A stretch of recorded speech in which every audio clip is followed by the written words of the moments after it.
Welcome back, wrestling WWE fans. Tonight we peel back the layers of a confrontation that wasn't just about titles, wasn't just about power, but about family, trust, and the weight of years of loyalty breaking apart before our very eyes. For years we have watched Roman Reigns and Paul Heyman operate as a machine, a force too precise to stop. They weren't just partners in domination, they were architects of one of the most powerful eras in modern wrestling. But beneath that success, tension always lingered. The Bloodline Empire, as grand as it seemed, was built on fragile loyalty, where silence sometimes said more than words and resentments were buried deep under championship gold. Please like, share and subscribe for more WWE content. When Roman crowned himself tribal chief, Paul Heyman positioned himself as the wise man, the oracle, the voice that gave power shape. But even then, whispers filled the locker room. Some said Heyman had too much influence, some said Roman didn't truly trust him.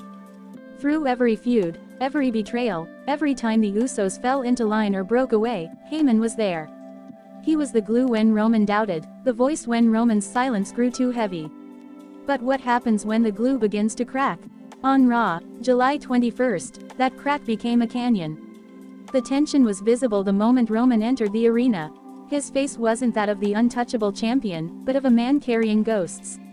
The chants echoed, but his eyes were locked on Heyman. It wasn't the stare of a leader toward his council. It was colder, emptier, almost as if Roman had already made up his mind before a single word was spoken. Heyman tried to speak, his voice trembling with both fear and loyalty. He reminded Roman of the wars they fought together, of the nights when the bloodline stood untouchable. His words reached for the past, as though the past could save him. But Roman's silence spoke louder. Every pause, every glare, every step closer to Heyman was a reminder that power always comes at a cost. And loyalty, once questioned, is almost impossible to rebuild. The audience could feel it. They weren't watching a promo, they were witnessing years of trust unraveling in real time. The air was heavy, as if everyone in the arena knew this wasn't just storyline, it was history rewriting itself. And then, without warning, the silence broke. Roman struck. A thunderous Superman punch landed squarely on Heyman, shocking the WWE Universe into disbelief. The wise man who once held the keys to the bloodline's power crumbled at the feet of the tribal chief. The crowd gasped, some in anger, some in awe, and some in heartbreak. Because this wasn't just a betrayal of an advisor. This was family tearing itself apart. As Heyman lay motionless, Roman stood over him, breathing heavily. It wasn't a celebration, it wasn't even anger anymore. It was a statement. The bloodline was his alone now, and no one, not even the man who gave him his crown, would share in that power. Backstage whispers erupted immediately. Superstars who had once feared the bloodline now spoke of cracks too deep to ignore. Some say the Usos saw this moment coming.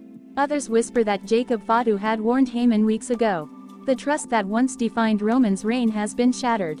For Heyman, the man who built Lesnar, who guided champions, who gave his life to this business, this betrayal may be his final scar. And for Roman, this move is more than domination. It is isolation. The tribal chief has finally stripped himself of the last man who reminded him of humanity. He has chosen power over family, silence over counsel, fear over loyalty. What this means for the bloodline's legacy is massive. The empire that once felt untouchable now feels vulnerable. Every betrayal weakens its foundation, and this was the deepest cut yet. Fans are left asking, did Roman need to do this, or was he afraid Heyman knew too much? After all, Paul has always been a step ahead, always holding secrets no one else could see. Maybe that knowledge became too dangerous. And yet, despite the shocking attack, one cannot help but feel a sense of tragedy. Roman didn't just lose a manager, he lost a piece of his history. Heyman wasn't just the wise man, he was the only man who stood by Roman when the world doubted him. The whispers say Heyman may never return. Some say he's broken beyond repair. Others believe he will rise again, perhaps guiding a new warrior to topple the very empire he helped create. But in that arena, in that moment, none of that mattered. What mattered was the image of Roman standing over the fallen man who once called him his tribal chief, his legacy, his destiny. The audience didn't cheer the way they usually do after an attack. They didn't boo either. They were silent, stunned, as if wrestling had blurred into reality, and betrayal had bled beyond the ring. This was not just another angle, not just another swerve. This was a story years in the making, breaking apart with one strike, leaving us all questioning what loyalty really means in WWE's most powerful family. And so, as we look back on Raw, we are left with heartbreak. Bloodline was once a word that meant unity, dominance, and family. But after this night, it has become a word that means betrayal, loneliness, and power poisoned by pride. Roman Reigns may still be champion, but in tearing down Heyman, he may have crowned himself Emperor of Ashes. And for Heyman, the wise man, the betrayal cuts deeper than any steel chair or spear. Because what was broken was not a partnership, but trust, history, and blood. In WWE, titles are won and lost. But some scars never heal. And tonight, the story of Roman Reigns and Paul Heyman reminded us that betrayal from family is the deepest wound of all.